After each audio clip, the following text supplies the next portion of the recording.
বিদ্রোহী কবি কাজী নজরুল ইসলামের ১২৫তম জন্মবার্ষিকী উপলক্ষে রাজধানীর ছায়ানটে শুরু হয়েছে ৩ দিনের নজরুল উৎসব।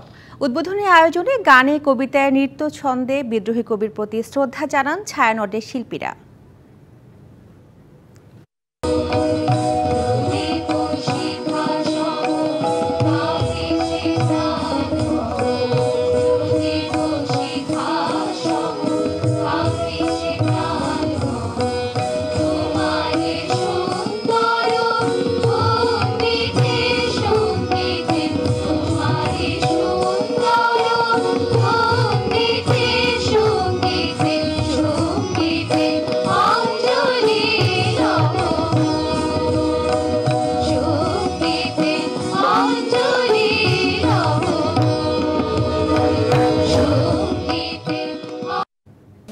নগদে ৫০০ টাকা বা তার বেশি পেমেন্টে পেতে পারেন ঢাকায় জমিসহ ২০ কোটি টাকার পুরস্কার।